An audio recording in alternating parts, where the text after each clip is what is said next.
In a world where we have everything and it's still not enough, we're often left wondering, is this really it? Deep inside, you know there's more to life. You're ready to leave behind the old push your way through and claim the deeper, more meaningful life that's calling you. That's what we invite you to explore with us.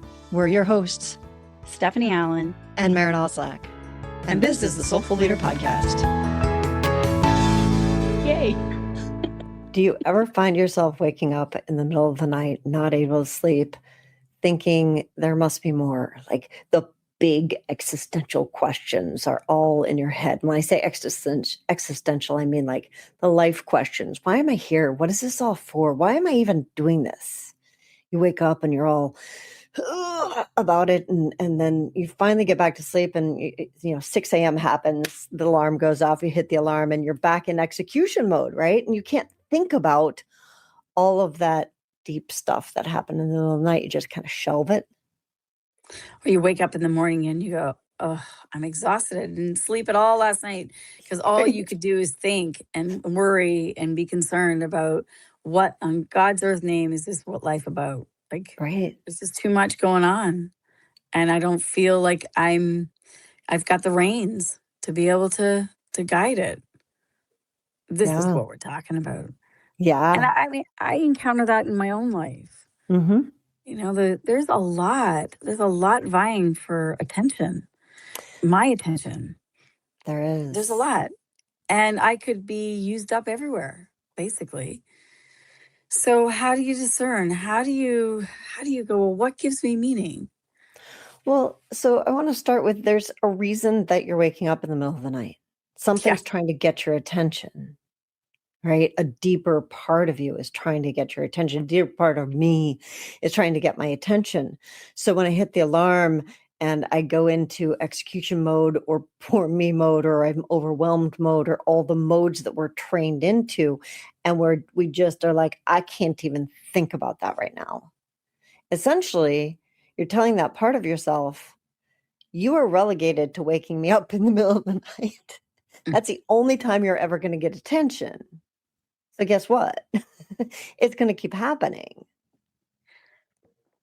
Yeah, I know. And we tend to do so many of the other things, the outer things of like, okay, I'm going to take melatonin, or I'm going to do magnesium, or, instead of like looking at, what if it wasn't because you're not doing anything wrong? What if it was a wake up call, and that the middle of the night is when it's the quiet time for you to actually hear?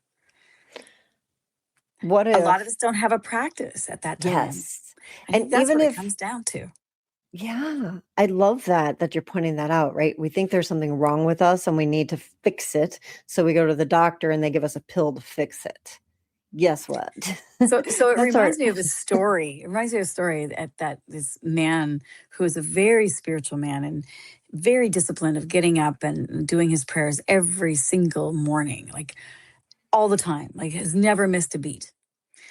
And, one day it comes and he's tired and he's sleeping, and all of a sudden he gets awoken suddenly, and he looks and it's the devil.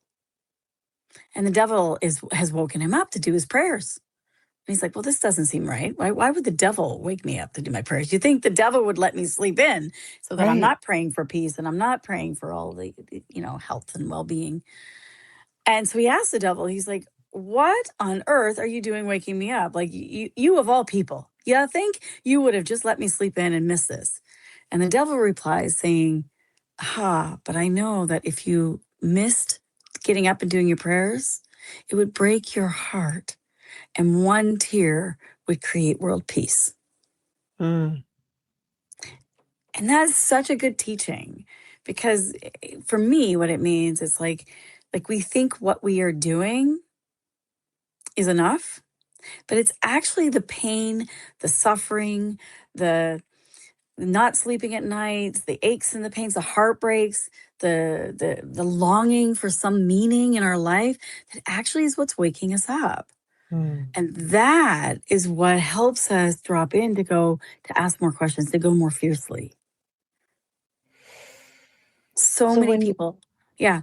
Go ahead. I was going to say, so many people get to the end of their life and then they're like, that's it? my life, I wanted it to mean so much more. Or does it even have meaning? Like, we question it. And to me, that's heartbreaking, because I've been with people at the end of their life and who want to hold on, who don't want to go, or they don't know where they're going. They don't have a belief system of that brings them peace, or there's things that they wish they could have, should have done better. They should have, could have, would have, ought to's, right? And I'm like, what would have to happen to live differently so that at the end of your life, you would be able to just go, oh, wow, what's next? This is so great. Yeah. Like what would have to happen between now and then? And I think that's my existential crisis that I always Crisis. think of. Yeah, as I always think of, because I've seen so many people, that what would mine be? Like, what is calling within me? So there are two things that I want to point out. One of them is, when you told that story, there's a part of me, I was like, oh crap. I mean, I have to be in pain. And for me, when I heard that, I was like, you know what? There's many roads to Rome. It doesn't have to be one or the other. And so, yeah, there is that moment of heartbreak that wakes us up, that breaks us open, and we can go that path. There's the other path of continuing to do our practices, or starting to do our practices to keep, shining and refining who we are in this lifetime, so that we start to have a conversation that's not in the middle of the night an angsty, oh my God, who am I conversation. It's a daily conversation. So that's the second thing, is that there actually is a practice that you could step into. Literally, like asking yourself a deep existential question every day. And not like, I have to have an answer for this. Mm. Letting it be with you. Like, what if you had a practice every morning that asked a simple question, quote unquote, right? Mm. And I'm going to just preface the practice, the hardness, right? We talked about pick your hard in that way. Yeah, that's a great episode. We've got to get uncomfortable. And so it doesn't mean that when your heart gets broken, or there's a longing, or there's a need in your heart, that is very challenging. So there is an element of uncomfortability. There is an element of effort. And even when your heart does get broken on, it can be a great opportunity. Instead of suffering on it, I think that's what we tend to just hold on to, that suffering. And we don't have to suffer so hard. There is suffering. Suffering means to go through something, but what part of you, meaning what awareness, are you taking through that suffering? Is the awareness that's going through that suffering something that's beating you up? Or is there awareness going through the pain and the suffering going, oh, this is interesting. What might this be opening to? What might this be a catalyst for, in the way of unfolding a gift or a strength? Because longing is not comfortable. Longing for something is not comfortable too, but it's like, if we tell ourselves the itty bitty shitty committee stuff of like, oh, I suck, I'm too old, this isn't going to work out, la la la la, I'm a victim, wah wah wah. Now we're holding on to suffering, and we're suffering on the suffering. Right. I was going to say that one of our teachers always said, it's like, their quote unquote is suffering, quote unquote. And I love the fact that you brought up that suffering literally means to go through. So yes, we go through stuff, and it's, will you go through it and come out the other side, or will you continue to suffer over your suffering? Exactly. And that's what we've been trained to do in this culture. That's what we tend to do is, you have to feel guilty about it. You have to feel bad about it. You have to beat yourself up about it. You have to do like all the stuff. And it's like the baby is crying. So we think of ourselves, like, think of the suffering or the pain or the uncomfortability as a little baby crying. Would you go into the little baby crying and pick it up and spank it or shake it? No. You'd pick up the baby and you'd hold it, and you're like, it's okay. I'm right here with you. I gotcha. And you might rock it, or you might rub its back, or, I mean, why aren't we doing that with ourselves so that we can pause in that moment of not feeling so comfortable so that we're open to listen to what wants to come? And I think that that's for, going back to when we wake up in the middle of the night and we feel that angst, instead of shoving it down or tossing and turning with it, an option is to say, I hear you. I get it. I'm with you. You're right. Yeah. What do you need? Could we have this conversation in the morning? I promise I will. And then if you promise that you will, you actually need to do it. Yeah. Because like I said, you've trained that part of yourself to say, the only time we're going to have this discussion is in the middle of the night. That's the only time I'm going to give you attention. So it's going to wake you up in the middle of the night. If you negotiate with it and treat it with kindness and respect and say, I hear you, then you actually need to, just like a person who called you in the middle of the night and they're like, hey, I need something. You're like, I am dead asleep. Could we talk in the morning? And the person's like, yeah, we could. If you ignored that person, it's going to be a problem eventually. So you actually need to give that part of you the attention and say, okay, you know what? You called me in the middle of the night. What's up? And sometimes that's a great option. And another option might be just lie there and breathe. Just listen. There's a reason you're up, and it's not a bad one. It's the quietest time of your day. It gives you a chance to tune in to what's going on within you, to face what is needs, and to be able to really be with it, like to rock the baby. I mean, how many times do little babies wake up in the middle of the night? And that to know that there's someone there for them, to rest in that. I think, there's another possibility that, like, and this is what I do anyways, like if I wake up, instead of getting anxious about waking up in the middle of the night, now I'm going to be tired for tomorrow, because that's sometimes I go there too. I would go, I remember to tell myself, I'm like, wait a minute, you're up because maybe the angel has tapped me on my shoulder and it has something to share with me. Maybe there's something to listen to, a guidance, an aha. I mean, it's just the other night I had so many ahas in the middle. I didn't sleep, but I wasn't exhausted. I was a little tired, but I wasn't exhausted as much as I thought I should be, because I was getting so many insights creatively. And those can be some of the greatest moments of inspiration if we know how to listen. And one of the things I guess I'll ask you, when you say creatively, are you talking about like you got the creative idea to like, oh my gosh, I need to get up and paint a picture or do something different? Is it an outer world or is it an inner world creativity? It could be anything, really. It could be anything. It's just, I don't know. It could be anything. I'm just open.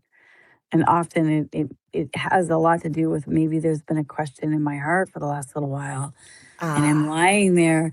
And if I don't try to force it to come, which is what I do a lot, if I practice of like just letting it be and being present to it, it's amazing what, like, my dreams or insights, or maybe it's guidance that comes to me. I don't know.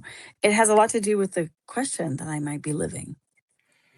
So the thing I'm hearing is space. We need to give it space. And right now, I think we've been so conditioned that we need our sleep and we need to execute and we need to do all of these things that we push through the parts of ourselves that are trying to get our attention. So what would it look like in your life? And everyone's going to be different. Like we've given you two different options here of sit with it in the middle of the night, or say negotiate it with it and say, I hear you and I'll talk to you tomorrow, and it might be different each night, right? So Yeah. what would it mean in your life to give that piece of yourself that's knocking on your door? It's there for a reason, to give it some space, to tell it, I hear you and I'm listening. What do you want to tell me? And then be present to it. And that does take Practice effort and practice and patience, and and patience. also guidance in the way of, it's helpful to have people in your life who Mm. can be present to you with, and hold you in a very high regard, in the way is like they believe in who you are and what you're meant to become, until you can believe in who you are and what you're meant to become. Like they can hold it, not pressure you, but just accept that actually there's a great being inside all of us, and to really practice seeing that both in yourself as in others as well.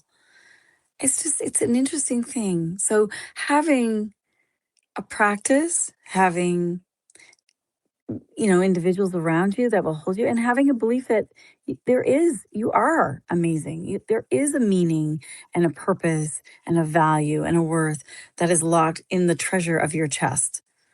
It's in there. And I want to say that there is a path to it. And this is what we work with. So of course I'm going to say that. And I find that traditional psychology, traditional methods of like moving us through to success. Like I find that psychology is there to help us to get to our success, to digest all of the issues so that we can be successful. And success and meaning are not the same thing. Say more to that. So there are a lot of highly successful people who are feeling that same angst, that it's like we assume that when we get to that place of like, I made it, that we don't wake up in the middle of the night with that angst going on. And it's just not true. Because success and meaning are two different things, and they come from different places in us. Success is this mental, high rational, have to do it, cognitive, we've been trained. And meaning comes from our soul. I look at success on two levels. There's the outer manifestation of success on what the world sees. And then there's the internal manifestation of success, which is what only I see. And that's between me and my heart. And what I'm hearing you say is that I feel like there's a lot of people in this world that have outer success, but internally they don't feel successful. There's something that's off. There's something that's not giving them nourishment or satisfaction. It's like, fingernails on a chalkboard kind of thing. There's something that's off. And we can say, yeah, my life's really good. I've checked all the boxes. I've got all the things. I've, got all the awards. I make a difference. I volunteer, all these check boxes. But so why do I feel so empty? Why do I feel so much lack of peace or angst? And that's the inner success that nobody talks about. Yeah. Because it feels like we're ashamed, because how dare you be so ungrateful? You have all these things going on in your life and you're still not happy. You have no, I mean, that's what we say to ourselves and to each other, but that's where the balance feels off. And so how do we bring that internal? And that's another whole level that the mind is not. I always say the mind is the driver of the bus, meaning our bus is our body and the mind is the driver. And the spirit, though, the soul, is so much bigger than all of that. Well, that's what's telling us where the bus is going. Yeah. And because it's the map. It's the map, right? And because we haven't connected to that, we come in and we get trained right away to do what the outer world tells us to do, that here's what success looks like. So we get caught in that, what you said, like the outer loop of, okay, now I've done all the outer things. And many of them are very meaningful. And for me, I guess, like you said, success has two levels. For me, meaning also has two levels. There's the outer meaning of, yeah, I'm doing things that are meaningful, that I was told that are meaningful and that are good and all of that stuff. Yet that's why I said, for me, meaning, the deeper meaning comes from my soul. Like, what's my agreement that I said I was going to come to this planet at this time and do this thing? And, you might be listening going, there is such a thing? We made agreements to come here and do something? Yeah, I believe that we really did. And Yeah, that's I why there's the definitely. emptiness when we don't fulfill that. That part of us is going to keep tapping from the inside out, going tap, tap, tap, tap, tap. Hey, wake up. We came here for a reason. There's more to do. And not in a more to do, like, I'm exhausted, don't tell me there's more to do type of way. In a, oh my God, that's what my heart has been longing for kind of way. Mhm. Yeah, there's so much possibilities and treasure inside of us. And so few of us get a chance to ever look in. And often that's what I see on people on their deathbed is that they like, I looked outside for love. I looked outside for success. I looked outside for wealth. I looked outside for health and happiness. And I never looked inward. And now it's too late. That tends to be where they're getting. And it's like, and I think there's also a realization at that moment of death of like, oh my gosh, it's so amazing. How did I not look inside of this for so long? Why was I so scared? You know? The veils are thinner. So the mystics say that there's 10,000 veils between us and the one who sent us. And that the quote unquote one who sent us would be a part of ourselves, right? That sent us here. And as we get closer to our death, those veils get thinner and we get clearer. And the good news is that we don't have to wait. We can do that now. And that's the process that we're talking about. Those existential questions, the reason you're being awakened in the middle of the night is because that part of you, that deeper part of you, wants to have that conversation with you now and not wait. So what if, from moving forward, when you are starting to look at your outer world and the success, just hold the question, what would it be like to be internally successful? What even would that mean for you, for those who are Yeah. listening? What does it mean to be successful inwardly? Like with how you feel about yourself, about your gifts, your strengths, your whatever it is. And if you wake up in the middle of the night, what if you just held that question and know that the angel of life mission is tapping you on the shoulder and not get anxious about it, but just say, okay, I'm listening. Give it to me in a dream or give it to me in guidance or an insight or wonder and just play with it. Play with it. I And if love you that. need help, ask. Reach out to us, join our community, because that's what we're doing as a community. We're actually asking those questions, and there's a large group of people. It's creating a movement of let's live our life mission instead of what people are telling us to live. Let's live from our souls. And we would love to have you be a part of our community. So reach out to us. You can find us on our website, tslp.life, or on social media on LinkedIn and Facebook and YouTube at the Soulful Leaders. That's great. We look forward to having more of these conversations with you. See you in 2 weeks. See you.